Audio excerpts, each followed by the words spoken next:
Hola, Mon. Oye, ¿sabes cómo hago que se vea borroso por atrás? Este, sí, pero creo que vamos a tener que salir un segundo, Ana. Ok. Sí, puedes salirte, por fin.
Hola, Omar, ¿cómo estás? Bien, ¿y tú, Montserrat, cómo va? Muy bien, estamos ya en vivo, entonces estamos avisando que en unos minutos ya vamos a empezar, pero igual si quieres de una vez dar la bienvenida y comentar algo, estaría súper cool. Quizá es bueno presentarse, ¿no? Claro, sí, exacto. O sea, igual también estamos esperando a otros dos panelistas que se van a sumar. Ahí viene ya Ana y también se va a sumar Ricardo Aguilar, economista, que nos va a estar acompañando esta tarde. Pero igual, qué bueno que Hola, ¿cómo están. están? Hola Ricardo, ¿cómo estás? Bien, ¿y ustedes? Bien, por alguna razón te aparece como mi nombre, pero Ah, no importa. Montserrat Encontramos Bonilla. ahí, exactamente, encontramos ahí un pequeño error, pero no pasa a mayores. Quizá es como por la liga de acceso para entrar como al panel, pero no pasa Ok, nada. O sea, mientras veamos tu cara y escuchemos tu voz, está perfecto. buenísimo. Le comentaba a Omar que por alguna extraña razón ya estamos en vivo, así que tenemos 6 minutos más para platicar ya con quienes están atendiendo en YouTube este live. Em, pero bueno, igual podemos partir un poco ahí a presentarnos y comenzar un poquito antes, si no les molesta a ustedes. Adelante, sin problema. Súper, perfecto. Eh, bueno, pues antes que nada nos vamos presentando. Mi nombre es Montserrat Bonilla, trabajo para el equipo de Fintual México y me acompañan tres expertos que nos van a ayudar a explicar y a contestar todas sus dudas que tengan directamente en YouTube o directamente en Facebook o en LinkedIn, dependiendo de donde nos estén observando. Y ahí pueden compartir sus preguntas y nosotros estaremos como contestándolas al final. Igual si vemos que durante la conversación sale una que sea como muy, muy buena o que sin duda tenemos que parar lo que estamos hablando para contestarla, con mucho gusto les vamos a ir compartiendo las respuestas. Bueno, me acompaña, primero que nada voy a presentar a Ricardo, quien es nuestro invitado especial el día de hoy. Ricardo es economista, cuenta con una maestría en finanzas por el ITAM. Él ha desempeñado diversos cargos directivos tanto en instituciones gubernamentales como también en la industria privada, y donde destacan el Banco de México, la Secretaría de Hacienda y Crédito Público y más reciente INVEX, ¿no? Donde actualmente ocupa la posición de economista en jefe. Ricardo, no sé si tú quieras decir algo, complementar algo de esta breve presentación que hice sobre ti. No, pues muy completa, la verdad. Digo, he tenido en total experiencia de 11 años en el sector público, en banca central y también en el fisco, y pues ya 6 años en el sector privado, ¿no? Bastante balanceado, y pues con temas siempre muy diferentes, pero muy interesantes en todos lados. Súper, qué chido, qué chido. Pues muchas gracias por acompañarnos, Ricardo. Y bueno, también presento a Omar. Omar Larre es cofundador de Fintual y forma parte del equipo de inversiones. Él es ingeniero civil, matemático de la Universidad de Chile y además cuenta con una maestría en gestión de operaciones. Es directivo acreditado por el Comité de Acreditación de Conocimientos en el mercado de valores allá en Chile, la CAM. Y antes de fundar Fintual, justo desempeñó el cargo de Senior Portfolio Manager, perdón, en uno de los bancos más grandes de Latinoamérica. Bienvenido, Omar. Muchas gracias por acompañarnos. Gracias, Montserrat. Súper. Y tenemos a Ana Sepúlveda, que recientemente se unió al equipo de Fintual en México, que estamos muy contentos por colaborar con ella. Ella trabaja con nosotros dentro del equipo de inversiones acá en México. Es experta en mercados financieros y cuenta ya con 15 años de experiencia. Ha trabajado en Nueva York y también en México. Estudió 2 maestrías, una en administración de empresas y otra en finanzas por la Holt International Business School en Boston. Y también cuenta con un diplomado de evaluación acreditado por Harvard. Pues bueno, Ana, no sé si quieras comentar o compartir algo con la audiencia. Pues nada, estoy muy contenta por este nuevo cambio, este nuevo reto y pues llevo un poquito en Fintual, pero encantada. Súper. Perfecto. Bueno, pues si quieren, comenzamos. A ver, creo que la pregunta que todos tenemos, todos los que estamos observando este live, es, hay mucha volatilidad en el mercado, vemos mucho movimiento, hay un comportamiento que ha puesto quizá como ciertas alertas y todos los medios internacionales han empezado como a cubrir esta volatilidad o estos movimientos, pero ¿qué está pasando? ¿No? O sea, arrancamos 2022 y el 2022 nos dio la bienvenida con estos movimientos, pero ¿qué nos pueden contar sobre eso? ¿Por qué está pasando? Ana, ¿qué nos puedes contar sobre esto? Bueno, pues claramente iniciamos enero con, como tú dices, Monse, una volatilidad que no se esperaba. Yo creo que todo el mundo el año pasado y el rally que vimos en los mercados, esperábamos que se manteniera y desde diciembre empezamos a ver un poco de turbulencia y este enero realmente ha sido sangriento, ¿no? Yo creo que todos hemos estado un poco nerviosos y este nerviosismo no solo lo tenemos nosotros, sino todos los inversionistas, ¿no? Y viene por un tema mucho más atrás que es económico y que es factores que están impactando tanto las decisiones por parte de la Reserva Federal, que más adelante podemos platicar un poquito más a fondo, como un tema geopolítico que está empezando a ganar un poquito de fuerza. Y todo esto yo diría que es ruido en el mercado que aleja al mercado de los mismos fundamentales, ¿no? Claro, y bueno, creo que Ana, nos habías platicado que tenías como una presentación muy, muy interesante, ¿no? Con algunas gráficas. Podemos intentar proyectar tu pantalla, quizá que nos puedas compartir esta presentación y vamos explicando lo que, esta info que nos preparaste. Claro que sí, denme un segundo.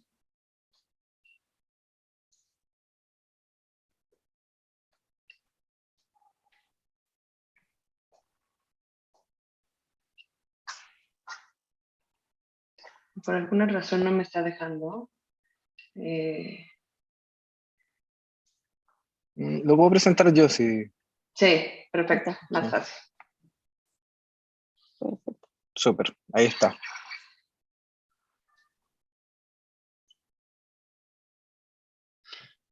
Bueno, pues esta lámina justamente es lo que les decía, ¿no? Iniciamos el año y todas las bolsas, no solo México hasta eso ha sido una de las menos afectadas, pero Estados Unidos, el Nasdaq, específicamente Europa, todos han tenido un retroceso muy fuerte, ¿no? Y esto es la turbulencia del mercado y el nerviosismo que se ha visto por parte de los inversionistas.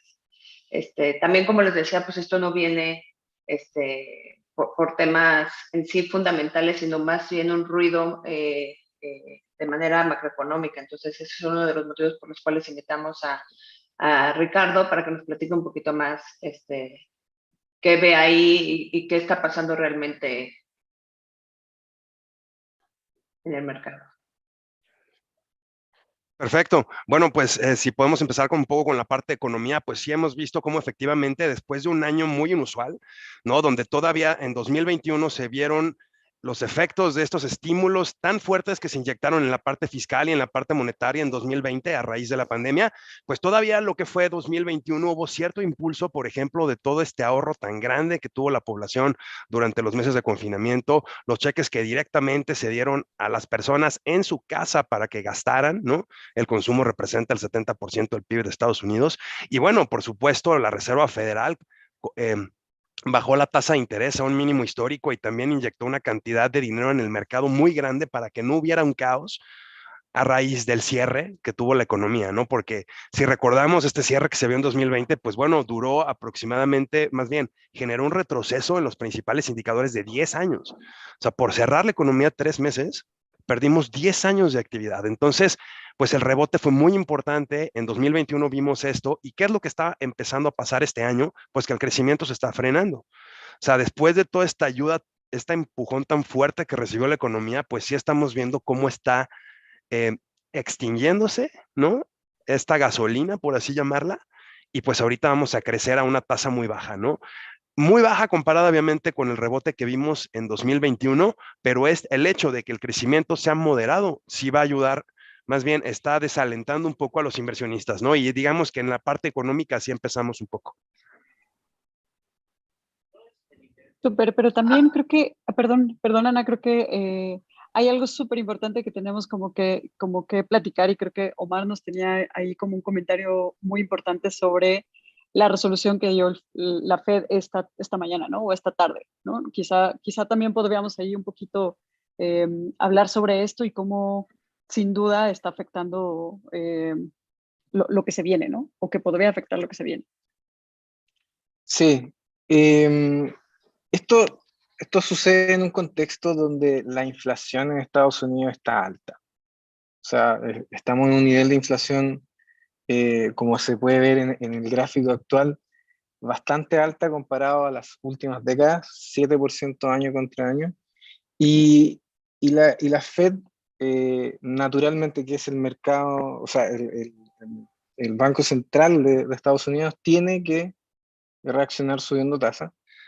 Eh, Esperábamos que la Fed hablara de eso, pero resultó ser un poco más, digamos, eh, violenta o un poco más, digamos, hawkish en la jerga, que quiere decir eh, presionando más a que la inflación caiga rápido y por lo tanto desincentivando monetariamente un poco la economía. Perdón, no sé si me permites, Monse, y vimos un cambio, ¿no? Vimos un cambio en un mercado que abrió al alza y que parecía, hasta lo llamaba como la salvación de Microsoft, que no sé, ahorita les contamos un poquito más. Y de repente a la 1:30, pues todo empezó a cambiar. Rich, tú nos podrías a lo mejor decir un poquito qué ves en este aspecto. ¿Realmente nos deberíamos de preocupar?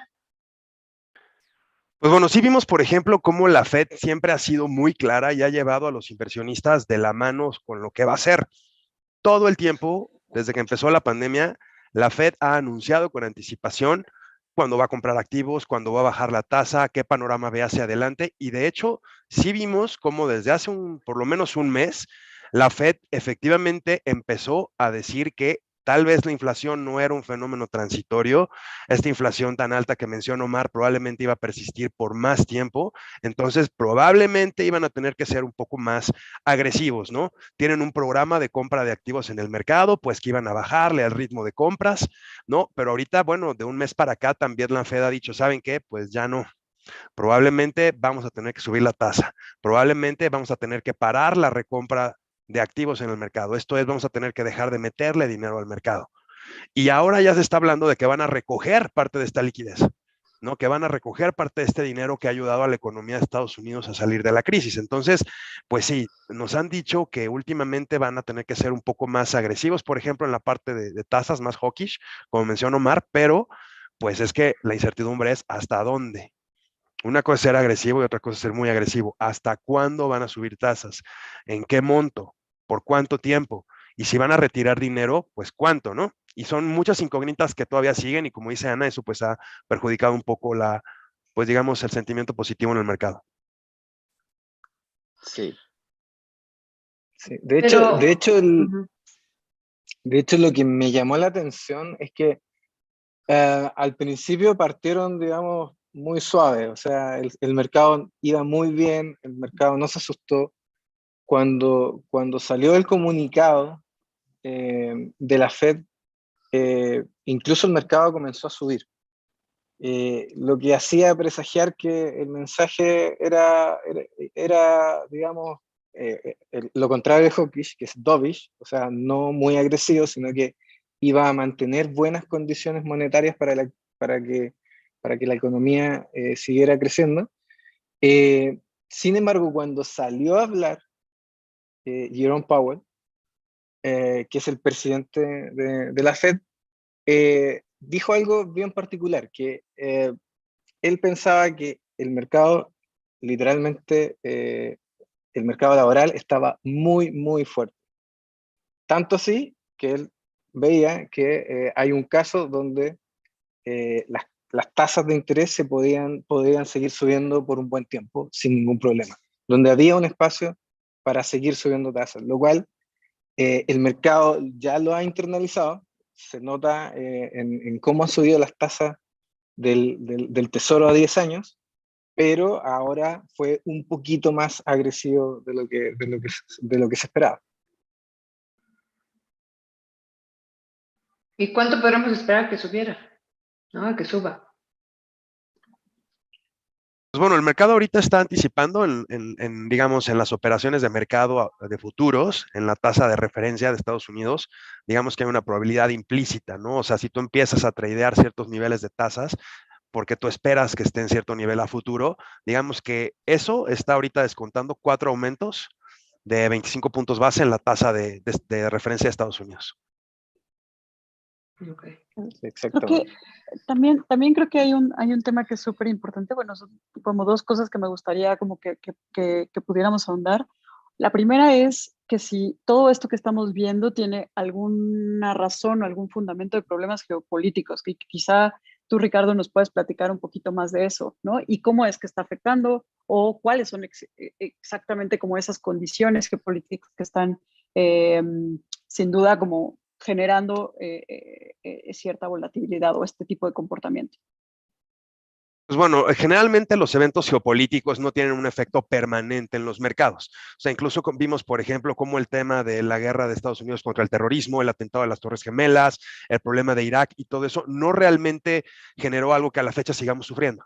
¿Me explico? Entonces, ahorita el conflicto entre Rusia y Ucrania, lo que pasó en algún momento con Libia, las tensiones entre China y Estados Unidos durante la administración del presidente Trump, todo eso es temporal, pero sí asusta a los mercados en el momento que ocurre. Ahorita sí vemos, por ejemplo, cómo Estados Unidos tiene un conflicto con Rusia que pues sí está asustando a los inversionistas, sobre todo por el tema de commodities, ¿no? O sea, porque podrían afectar la oferta de energía. Entonces, ese problema sí podría tener un impacto más fuerte en los mercados.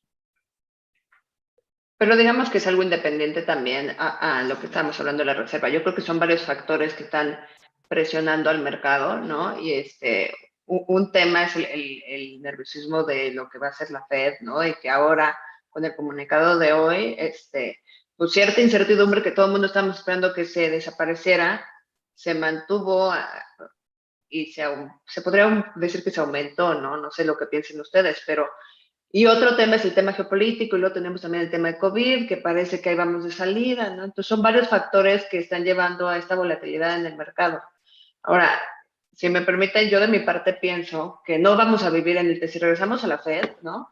No vamos a vivir lo que vimos en el 2013, ¿no? El taper tantrum, que fue de la noche a la mañana llegar y ver un mensaje que nos toma de sorpresa de la Fed, y eso asusta a los mercados. Yo creo que la diferencia entre entonces y ahora es que sí se nos está anunciando qué pasos está llevando, ¿no? En noviembre cambió mucho su tono la Fed, no sé si estás de acuerdo conmigo, Mari y Ricardo, si estén de acuerdo, pero aún lo que estamos escuchando hoy no es de que hoy va a haber un cambio radical, ¿no? Ya esperamos que en marzo suban la tasa, es anunciado, ¿no? No hay una sorpresa. Entonces deberíamos de ver también que no hay una sorpresa, pues hasta cierto punto no debería de pasar lo mismo que en el 2013, ¿no? No sé qué ustedes piensan al Sí, respecto. Estoy de acuerdo, o sea, en las últimas semanas el mercado ha internalizado el mensaje y creo que con el comunicado de la reunión de hoy terminó de darse cuenta que es inevitable 4 alzas, o sea, despejó las dudas de que van a haber al menos, al menos 4 alzas de tasa de la Fed. Eso quiere decir que la tasa va a llegar a un 1%, y, y que despejó la duda también de que el quantitative easing iba a terminar, iba en la medida en que ya lo había comunicado antes. O sea, no hay grandes sorpresas, solamente se despejaron las dudas en que la Fed sí iba a atacar la inflación, o sea, sí iba a subir tasas, y los que estaban positivos en que iba a ser un poco más blando, tuvieron que contentarse con esta mala noticia, entre comillas. Ahora, la buena noticia es que lo que está pasando es que el mercado está internalizando que las tasas van a subir. Esto ya pasó, esto impacta la valorización, los precios bajan, pero la economía no es que esté mal, no es que esté dañada. De hecho, todo lo contrario, la economía y el mercado laboral de Estados Unidos se ve bastante sólido. Ok, súper. Y también creo que sería interesante saber, o sea, tú lo que comentabas, Ana, no es lo mismo, pero ¿qué diferencias podríamos ver entre lo que pasó en aquel momento y lo que está pasando ahora? Y que lo que está pasando ahora, cómo podría desencadenar en otro outcome, ¿no? ¿Nos puedes contar como un poquito esas diferencias? Pues mira, yo creo que el más adecuado para contarnos desde un view económico es Ricardo, ¿no?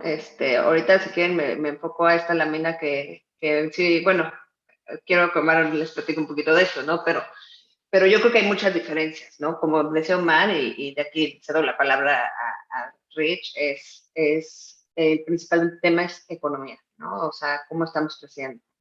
Adelante, Rich. Pues sí, efectivamente, digo, a diferencia de otros bancos centrales, por ejemplo, Banco de México, en el caso de mi país, tenemos que la Fed tiene un mandato doble, ¿no? O sea, debe procurar con su política monetaria controlar la inflación, pero también estimular el crecimiento. De hecho, cuando la inflación empezó a subir y a subir y a subir el año pasado en Estados Unidos para cerrar en 7% anual, su nivel más alto en 40 años, la Fed decía que no era momento de actuar porque el empleo estaba muy débil, porque el empleo estaba muy débil, y de forma muy recurrente, en el foro que fuera, los miembros de la Fed decían que el empleo todavía estaba frágil. Y sí, el problema es que pues con tanto apoyo fiscal que dio el gobierno durante la pandemia, había gente que prefería quedarse en casa, recibir el seguro de desempleo de $600 semanales, en lugar de salir a buscar trabajo. Sobre todo si trabajaban, digamos, en los empleos menos remunerados. Entonces empezó a haber un problema de oferta laboral muy fuerte. Y eso, pues evidentemente, cuando se empiezan a agotar los apoyos del gobierno, porque el déficit, esto es la deuda pública, empieza a crecer y a crecer y a crecer, pues entonces la gente dice, no, pues ya tengo que regresar a trabajar, ¿no? Ya no me están dando los $600 a la semana y regreso a trabajar. Entonces, pues ahí más o menos, de hecho no fue tan rápido, hubo mucha fricción en el mercado laboral de Estados Unidos, pero ahorita ya tenemos una creación de empleos bastante sólida.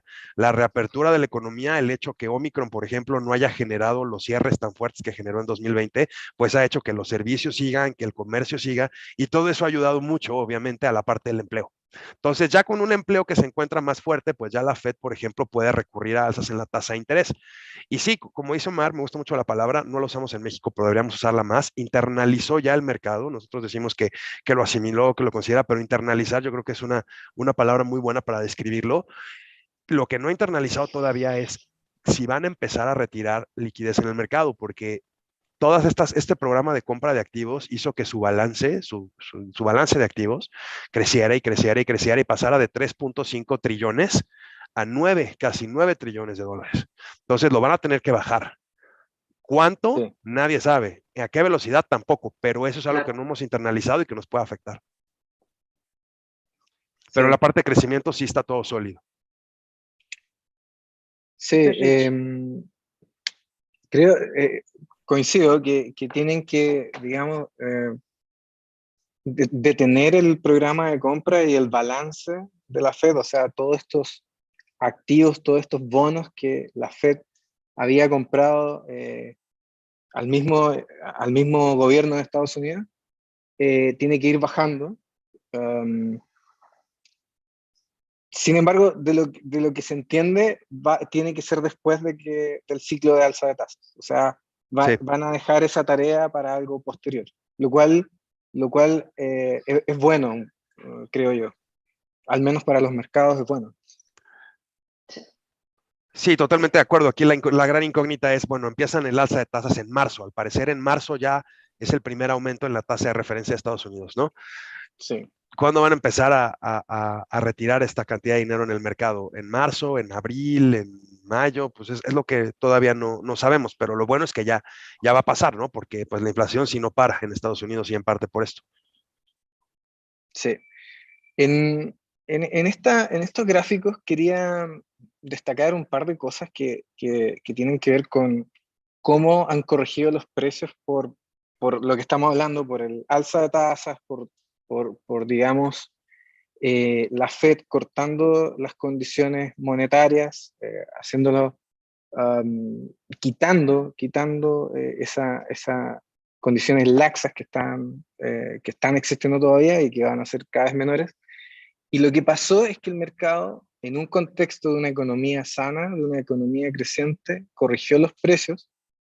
Sin embargo, esta corrección de precios, por ejemplo, en el Nasdaq, que es un índice particularmente sensible al alza de tasas, porque son generalmente acciones tecnológicas que dependen de una alta proyección de retornos potenciales futuros, que son muy sensibles a las tasas. En este caso, la caída, si uno ve el gráfico de la derecha, la caída no ha sido ni comparable a una crisis como la del 2008, que es la mayor bajada, digamos, que hay en ese gráfico de la derecha, que corresponde al 2008, sino que parece ser una de las cuantas correcciones que vemos generalmente que suceden una vez al año o una vez cada 2 años. La última fue en acciones tecnológicas, hubo una en el primer semestre del año pasado, anteriormente fue en marzo del 2020 con COVID, y anteriormente a eso fue el 2018, fue de hecho por otro comentario de Jerome Powell, y de hecho recuerdo que fue algo similar, fue que al llegar a la conferencia de prensa, habló un poco más fuerte de quitar las condiciones monetarias y generó que el mercado cayera de nuevo, que es lo que se ve en el gráfico de esa corrección del 2018. Pero, como sea, en el largo plazo, un índice como el Nasdaq, o en general un índice bien diversificado de empresas de calidad, suele rentar bien. Acá desde el 2007 vemos que el Nasdaq ha rentado sobre el 570% acumulado. En la historia ha tenido varias caídas y pese a esas caídas, la rentabilidad, los retornos de largo plazo son bastante buenos. Va mucho mejor que, por ejemplo, qué sé yo, un pagaré, un depósito bancario, o mucho mejor que la inflación y obviamente mucho mejor que tener el dinero sin invertir. Es muy chistoso, Mar, qué bueno que lo dices. Quisiera un poquito meterme en este tema porque estoy viendo la gráfica y todos esos puntos que mencionas donde yo recuerdo haber estado tanto el inicio de la pandemia como 2018 como 2013, que si lo vemos en esta gráfica es casi nulo ya. Pues si lo ves, si te paras para atrás y ves un horizonte mucho más grande, es realmente irrelevante, ¿no? O sea, en el momento lo sientes y sientes la pérdida en tu dinero y sientes la pérdida en los portafolios. Yo creo que a todo el mundo nos duele. Pero si respiras y te das un paso para atrás, literal, puedes ver que pues estas caídas es parte normal del mercado y que realmente el día de mañana pues vas a estar en otra posición que es irrelevante lo que pasó atrás, ¿no? O sea, yo creo que lo podría ver así. Sí. Exactamente. Y es por eso que siempre destacamos que un portafolio conformado por acciones, primero, ojalá sea muy diversificado, pero segundo, se tiene que pensar en plazos no de días, ni de semanas, ni de meses, sino que plazos de años. O sea, cuando uno ve rendimientos realmente interesantes en portafolios que tienen acciones, uno tiene que pensar en horizontes de inversión de largo plazo, sobre el año al menos. Ojalá varios años. Creo que ya empezamos como a hablar del tema que seguramente muchos espectadores o parte de la audiencia tienen esta duda, ¿no? Yo estoy invirtiendo, empecé a invertir, etcétera, y veo esta volatilidad o veo esta caída. ¿Qué representa eso en mis inversiones y qué tendría que hacer? ¿No? Ana, ya diste como un guiño de hay que echarse para atrás, verlo con perspectiva, ¿no? Etcétera. Pero, ¿qué tenemos? O sea, ¿qué es o cómo lo vivimos como inversionistas? ¿Qué tendríamos o qué actitud tomar, por así decirlo? Pues mira, yo creo que primero que nada hay que ver como el panorama general, ¿no? Primero que nada, sí, es un hecho que van a subir las tasas, ¿no? Eso no queda duda. Sin embargo, si lo vemos en términos reales, vamos a seguir tomando en cuenta la inflación, me refiero, vamos a seguir en cifras negativas, ¿no? Por el otro lado, como decía tanto Ricardo como Omar, estamos viendo crecimiento, no estamos en un panorama donde es una crisis. La economía norteamericana sigue creciendo y todos los sectores en general siguen creciendo. Aquí les pongo por industria, por sector, perdón, cómo han reportado tanto en términos de venta como en términos de utilidad y la sorpresa y el crecimiento que han tenido todos, excepto servicios públicos, ¿no? Que, bueno, va muy de la mano con crecimiento económico y realmente no se mueve mucho, pero todos hasta sectores que puedes llamar los sectores refugio, ¿no? Como consumo básico y demás han tenido crecimientos y números que han sorprendido al mercado, ¿no? Entonces vemos salud en el mercado, vemos un panorama positivo. No sé si nos podemos ir a la siguiente lámina, ¿no? El otro tema es la rentabilidad de las empresas, ¿no? Y la verdad es que no vamos tan mal, justo como dice esta lámina, no vamos tan mal. Las empresas siguen aumentando la rentabilidad que tiene, y aquí lo vemos en la gráfica, cómo estamos en niveles, el S&P en Estados Unidos está en niveles superiores a la historia, ¿no? Entonces estamos actualmente 18.73, que es muy bueno.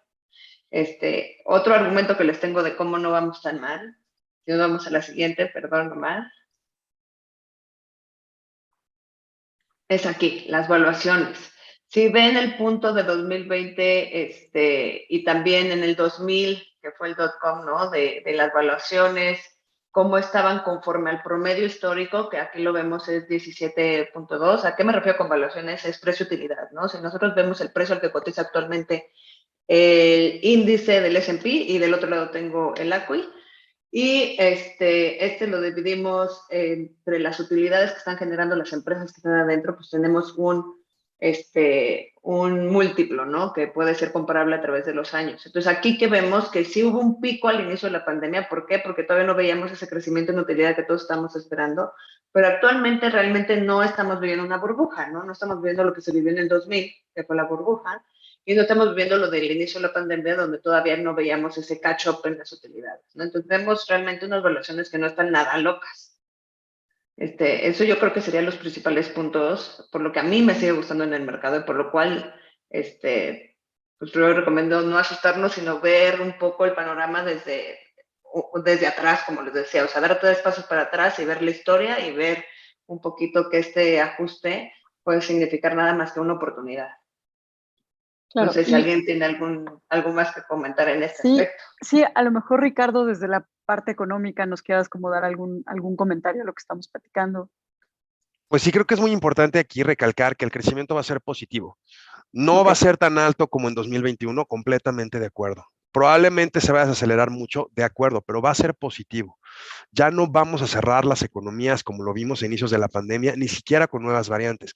Ya la economía está incorporando el tema del coronavirus como algo más tristemente normal, pero eso está haciendo que no se reaccione de manera tan agresiva, que no se pierda, como les digo, 10 años de actividad en 3 meses.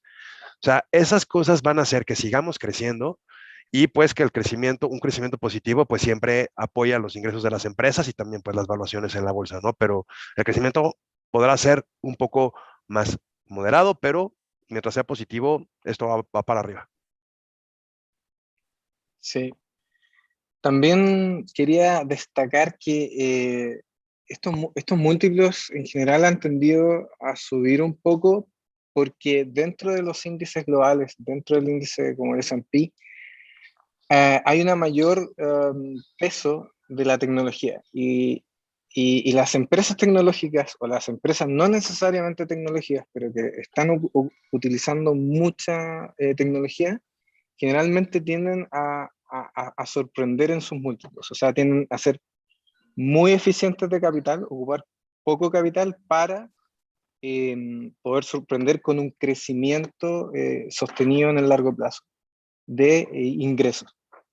Entonces, también quiero destacar eso, que hay una parte de estos múltiplos que también se explican porque hay empresas tecnológicas que pesan más eh, y donde probablemente vamos a ver en una economía sana mejores resultados de lo que se espera. Y de hecho, ayer en la noche reportó Microsoft. Microsoft sorprendió tanto en las ventas como en los resultados de última línea, los ingresos netos, eh, al punto que el CEO de Microsoft, que es Satya Nadella, eh, transmitió un mensaje muy potente a todo el sector tecnológico y en especial al sector basado en la nube, al sector, digamos, cloud del mundo tecnológico, y que es que todas las plataformas de Microsoft están consistentemente sorprendiendo las expectativas al alza, lo cual demuestra que la tecnología es una tendencia que sigue en auge, sigue en aumento. Al parecer esta cuarta revolución tecnológica continúa sin ningún problema, pese a que, como decía antes, las empresas tecnológicas han sufrido bajas de sus precios por el efecto de valorizaciones, por el efecto de alzas de tasas, pero de ninguna forma estamos viendo peores números ni de ventas ni de ingresos. Creo que el mundo financiero, el mundo de inversiones completo se sorprendió con lo reportado por Microsoft y especialmente por el guidance, o sea, por cómo transmitió hacia futuro lo que va a suceder. Eso implicó que en particular la acción de Microsoft subiera mucho, pero también creo que transmite que todavía hay un buen rato, falta mucho, al menos en la revolución tecnológica. Eso por el lado de las plataformas cloud. Por el lado de otro subsector que sí tiene mucha relación con tecnología, pero tiene que ver también con la economía, digamos, real, tangible, es el sector de semiconductores. Ayer Texas Instruments también reportó, también sus resultados sorprendieron al alza y ha impulsado que a un sector como el de semiconductores, como el de chips, se logre acoplar a los buenos resultados pese a la alta inflación. ¿Por qué? Porque, por ejemplo, Texas Instruments, que provee de chips para la industria automotriz o para el sector industrial, todavía sigue viendo una alta demanda. Todavía sigue enfrentando una alta demanda porque todavía se siguen demandando automóviles, todavía se siguen demandando máquinas y eso todavía no se detiene. Así que eso refleja no solamente que la economía subyacente va bien, sino que hay ciertos sectores como semiconductores que vemos que no se verían tan afectados por la inflación, sino que podrían seguir teniendo buenos resultados acorde a cómo va subiendo la inflación. Aquí no sé si pudiera agregar algo. Claro, también. Extendiendo un poco el comentario de Omar, hace unos días, me parece un par de días, el presidente Biden estuvo en Ohio, en la planta de Intel, anunciando una inversión adicional por $20,000 millones precisamente para una planta de semiconductores. Entonces, de hecho, el presidente Biden ya pasó o quiere pasar al Congreso una propuesta para reforzar la producción en esta industria, ¿no? Porque es una de las crisis que más ha afectado a la producción en México, estos cuellos de botella y los problemas de semiconductores. Entonces, pues también es algo bueno, ¿no? Que quieran el gobierno de Estados Unidos, digo, seguir gastando, pero gastar en esto que es de semiconductores para ayudar a la oferta global.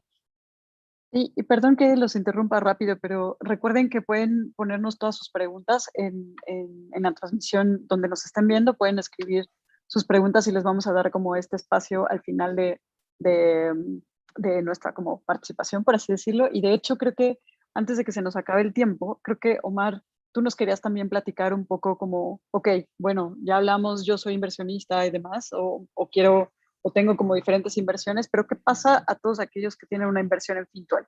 ¿No? ¿Qué ha pasado con los fondos en Fintual en estos movimientos o en esta volatilidad, por así decirlo? Sí, bueno, como explicaba antes, los fondos han bajado, en particular los fondos más riesgosos, los que están expuestos por mayores activos accionarios, por acciones completamente, son los que se han afectado más. Ya, como decía antes, internalizaron el alza de tasas. No creemos que sea más que una corrección, o sea, aquí no hay nada grave, no hay ninguna crisis subyacente, ni nada cercano a eso. Y la estrategia riesgosa que tenemos nosotros, que es Risky Hayek, por ejemplo, que es nuestro fondo más riesgoso, es un portafolio bastante diversificado en regiones y bastante diversificado en sectores como para no solamente sortear bien estos periodos de volatilidad, en un contexto donde hay acciones que han caído demasiado, este fondo ha sorteado bien la volatilidad extrema, sino que al mismo tiempo en una recuperación global, en una economía global que va bien, en una economía de Estados Unidos que va bien, este fondo debería andar bien luego de esta corrección. No sé exactamente cuándo, porque es imposible predecir si esta corrección va a terminar mañana, si terminó hoy, la próxima semana, no sé, pero sin duda una estrategia así de diversificada con más de 9.400 acciones globales repartidas en distintos países, debería andar bien en el largo plazo. Por ejemplo, acá descomponemos la estrategia más arriesgada, que es Risky Hayek, por distintos países. Tiene un overweight, o sea, tiene un sesgo a Estados Unidos, pero también tiene distintos países, o sea, Reino Unido, China, Canadá, Taiwán, Corea del Sur, etc. Y también está muy repartida en distintos sectores, pero con un sesgo en tecnología. Hay un sesgo en la estrategia que vemos nosotros para el largo plazo, donde creemos que tecnología podría ser un sector que ande mejor. Y también tenemos un sesgo a innovación y a industria sustentable. Tenemos inversiones dentro de esta estrategia donde los criterios para invertir son criterios de sustentabilidad, ya sea social, de gobierno o gobernanza corporativa, o ambientales. O sea, tenemos como parte de la estrategia un gran porcentaje que se preocupa de eso. Y en la práctica, para terminar, estas son las composiciones principales de este fondo, si es que alguien tiene una duda. O sea, tiene muchas empresas, obviamente las empresas más grandes del mundo son las que pesan más, pero por ejemplo Microsoft, que es la que estamos hablando hace poco, tiene un 5.86% y es la empresa más grande. O sea, de ahí la composición accionaria que se reparte en estas más de 9.400 empresas es bastante diversificado y, como les decía, hay un pequeño sesgo a empresas sustentables, empresas tecnológicas y semiconductores. Perdón, pasó un cambio un poco fuerte. Bueno, creo que no sé si Ricardo, Ana, Omar quieran como concluir con algo para ya pasar como a las preguntas, porque vemos que ya nos empiezan a llegar varias. Yo nomás me Entonces, gustaría concluir, y esto se lo voy a preguntar yo directo a Ricardo, Yo creo que siempre está la duda del tipo de cambio, ¿no? Y tanto peso dólar como el dólar como moneda, ¿no? Entonces, pues sé que existe un impacto por la misma alza en tasas en el dólar. ¿Qué ves ahí tú, Ricardo? Perdón. No, sí, claro, buena pregunta. Digo, a final de cuentas, creo que la expectativa de un alza de tasas por parte de la Fed, pues va a fortalecer al dólar, ¿no? Hay que recordar que cuando una tasa de interés va al alza, atrae capitales hacia ese país, ¿no? Y más si es un riesgo tan bajo como Estados Unidos. Entonces, el dólar en general se va a fortalecer por una expectativa de un incremento en la tasa de la Fed.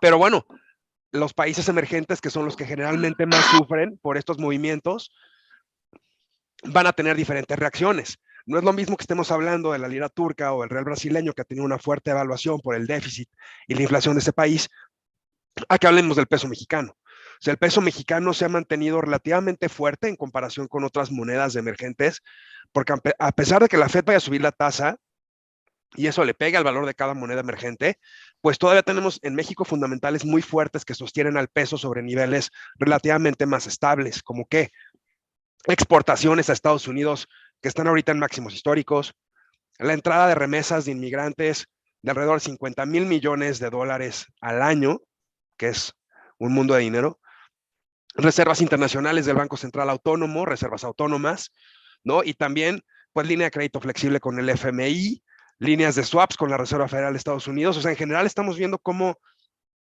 pues, México tiene suficiente colchón de divisas para resistir no solo los embates de este sentimiento de risk on y risk off en los mercados que mueve las bolsas, sino también ya un incremento en la tasa de Estados Unidos. Entonces sí creo que pues vamos a ver a un dólar más fuerte y dentro de la canasta de monedas emergentes el peso mexicano va a ser de las que más va a resistir y de las que menos se devalúe por este factor. Listo, pues yo no tendría nada más que comentar. Creo que se ha cubierto muy bien todos los temas. Listo, perfecto. Entonces avanzamos con las preguntas. Nos llegó una muy al principio cuando estábamos comenzando como esta charla y era de Esteban. Esteban nos pregunta que se entiende que la inflación está alta, por lo que es necesario invertir, pero ¿es el momento ahora de entrar más fuerte en un contexto de mercado bajista? Sí. Es una muy buena pregunta. En general, la respuesta, digamos, estándar es siempre un buen momento para ahorrar, siempre es un buen momento para invertir. Pero en particular, ahora que ha habido una corrección, que los precios han bajado fuertemente, todo el mundo se pregunta si es bueno invertir justo ahora. La respuesta es que nosotros creemos que es prácticamente imposible acertar al momento más bajo del mercado. O sea, esto de querer decir voy a comprar justo en el momento más barato, creemos que es casi imposible en la práctica. Entonces, el consejo no es este es el momento, está muy barato, no, pero sí dos cosas, o sea, que son dos hechos. Primero, es que las valorizaciones están mucho más atractivas que hace un mes atrás. Pero segundo, que la parte mala, es que hay bastante volatilidad. O sea, uno puede comenzar a invertir hoy y la próxima semana puede andar mal, pero uno debiese reflejar un buen resultado en el futuro. Claro, muchas gracias, Omar. Bueno, también nos preguntan, si mi plan es ahorrar mensualmente y a 13 años, ¿debo mantener hoy mis depósitos o debo retractarme? ¿No? Quizá un poco se relaciona, pero algo ya mucho más práctico. ¿Qué recomendaciones podríamos darle a Roberto, me parece que sí, Roberto.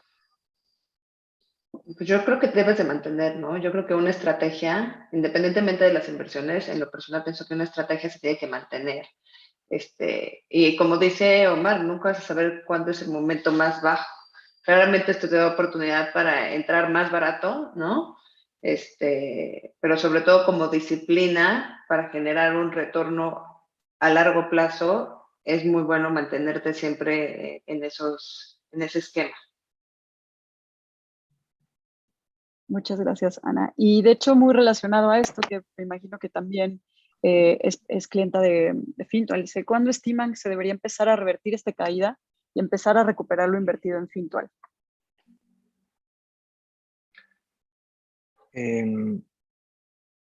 La estimación exacta, no sabemos, podrían ser un mes, 2 meses, 3 meses, pero sí estamos seguros que en periodos de más de un año, la probabilidad, la posibilidad de que el retorno sea mayor que cero o que sea positivo es bastante alta, especialmente en un contexto como el que explicábamos actualmente, donde no hay una crisis subyacente, sino que simplemente es una corrección de precios. Sí, y como dice Omar, los fundamentales, ¿no? Tanto el crecimiento en términos económicos, como las mismas empresas, la expectativa en crecimiento en utilidad, se ve positivo, ¿no? No hay nada que pinte hacia que pues estamos en un punto que se seguirá corrigiendo el mercado. Y bueno, tenemos también una que me parece muy, muy interesante y que podríamos hacer ahí un guiño un poco de cómo funciona a la hora de hacerte un objetivo en Fintual. Acá nos preguntan que pues ya tenemos toda la explicación de cómo está el entorno global, pero ¿cómo le podemos decir a un inversionista que este tipo de inversiones a largo plazo quizás sí funcionan, ¿no? Es parte como de estar invirtiendo y cómo quitarle como el miedo y que este miedo o esta como primer como shock quizá no se convierta en pánico, ¿no? Con respecto a nuestras inversiones. Sí, creo que hay un gráfico que reflejaba muy bien esto, que es que un índice volátil o un índice que tiene bastantes movimientos como el Nasdaq anda muy bien en el largo plazo, independiente de que a veces tiene correcciones como en el gráfico de la derecha, correcciones de caídas de tamaño de 10% hacia abajo, 15%, incluso 20% en el año 2018, 30% de caída en el año 2020, y todavía era parte de la normalidad. Um, y la explicación acá es que este tipo de inversión es para largo plazo, es para un horizonte de años, no de meses ni menos de días. Y si es que no, si es que alguien tiene un horizonte de inversión, por ejemplo, menor a un año, hay otros tipos de instrumentos. O sea, hay un fondo, por ejemplo, de renta fija local de corto plazo que cumple con la función de no tener esta volatilidad, este movimiento de precios, sino que tener un rendimiento que parece una línea recta, pero que no anda tan bien en el largo plazo, como un índice accionario. Listo. Pues bueno, creo que ya no tenemos más preguntas. Si ustedes quieren andar en algún tema, creo que sería Hay, hay bueno. una, hay una pregunta que veo A que ver, dice, si mi plan es ahorrar mensualmente y a 13 años, ¿debo mantener hoy mis depósitos o debo retractarme? Es la que Y estaba comentando. Ajá. sí, sí, la que sí, dijo Ana, que sí es una buena recomendación como seguir esta disciplina. sí, sí, no, es Sí, una muy buena recomendación la disciplina es lo más importante exactamente en estos momentos, porque si uno invierte mensualmente un monto y con mucha disciplina, cuando el mercado baja un poco, uno está comprando sin saberlo, sin querer, un poco más barato, claro. y cuando el mercado sube un poco, está comprando un poco menos en la proporción, y en el promedio anda muy, muy bien en el largo plazo. La inversión mejora el perfil riesgo-retorno, de hecho. O sea, al invertir de forma mensual y de forma disciplinada, mejora el perfil de rendimiento y se acorta un poco el riesgo. Y yo creo que también, por último, aquellos que están un poco nerviosos de justo el ajuste que estamos viendo en este enero, ¿no?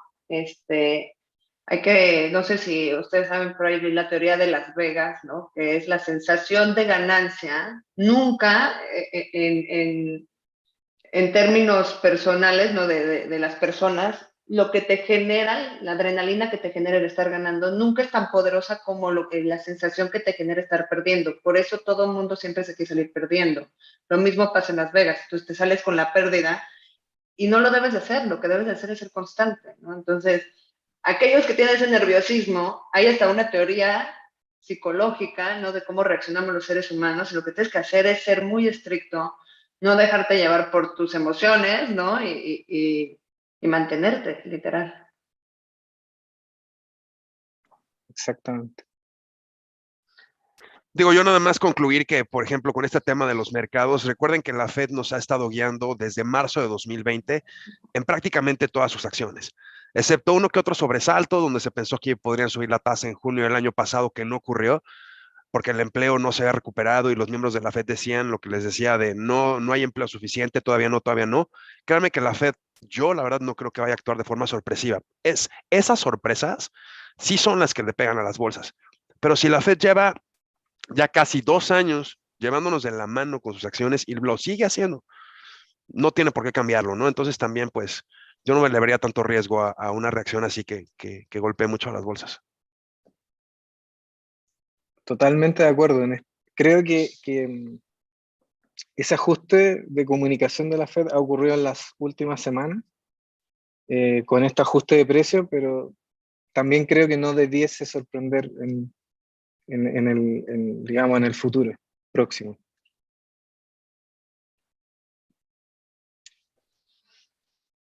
Híjole, nos están llegando Sí. ya más preguntas de Sí, último momento que estoy muy contenta, de Adelante. hecho. ahí, Pues tenemos una muy buena. ¿Cómo creen que podría impactar en nuestras inversiones hechas si el conflicto bélico que está sucediendo en Ucrania se hace mucho más grande? aquí voy a hablar un poco de lo que he visto en otros conflictos, pero en general conflictos en países periféricos, y Ucrania es un país periférico dentro de los países grandes, desarrollados e importantes, no impactan tanto a las bolsas, no impactan tanto a las inversiones.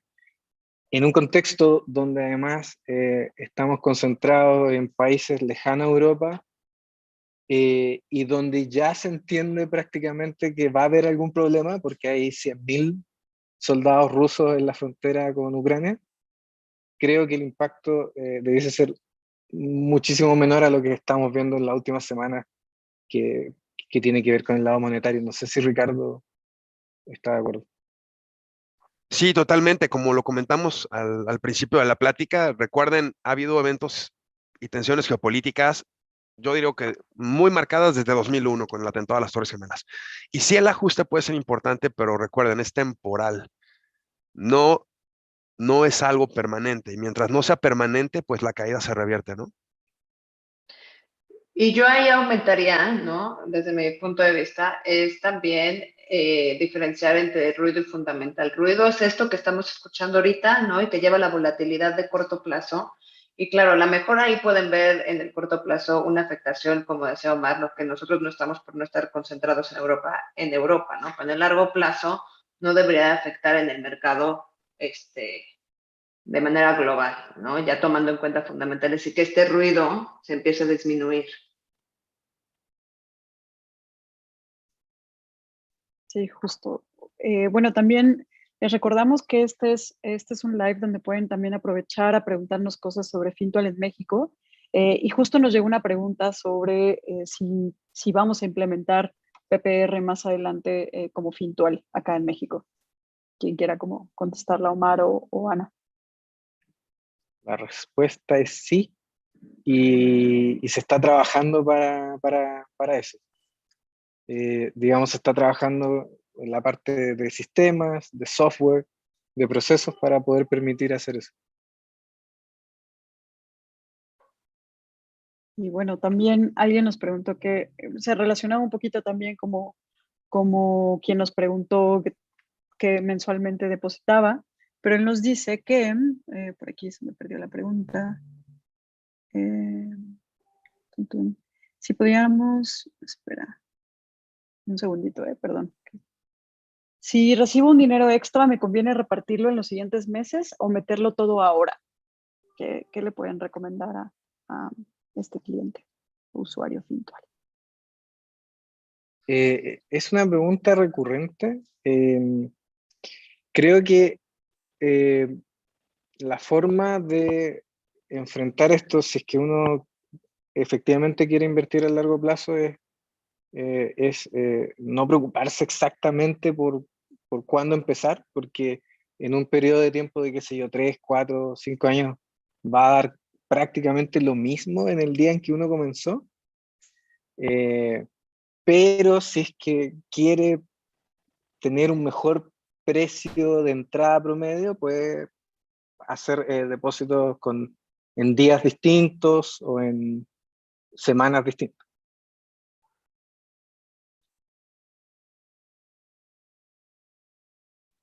Listo, pues creo que ya no tenemos alguna otra pregunta de la cual ya no se haya hablado, o de un tema que ya no se haya hablado. Bueno, les reitero que pueden escribirnos en hola@fintual.com cualquier duda que tengan, e igual también en fintual.mx pueden abrir el chat y siempre hay una persona contestando cualquier duda que tengan, no nada más de sus inversiones en Fintual, sino nos encanta también abordar estos temas sobre inversiones, sobre economía, sobre finanzas personales. Y bueno, les dejo también, les comparto los users tanto de Omar como de Ricardo en Twitter para que los sigan, si quieren como seguirles o preguntarles por ese medio. Y Ricardo es @raguilar_ab con B, con B. Y Omar es @OmarLarre. Y pueden también buscar a Ana como Ana Sepúlveda en LinkedIn. No sé si ustedes quieren dar como alguna despedida, algún mensaje final. Pues yo más que nada agradecerles esta primera invitación, espero que se repita en un futuro y pues siempre estamos para resolver sus dudas. Muchas gracias. Muchas gracias, Ricardo, por acompañarnos. Gracias, Ricardo. Eso estoy. Gracias a las personas que preguntaron. Sí. Muchas gracias a todos por vernos, por su tiempo y aquí estamos para cualquier duda que tengan. Perfecto. Pues un abrazo. Hasta luego, bonita Súper. noche a Igual, todos. cuídense. Adiós. Bye. Chao.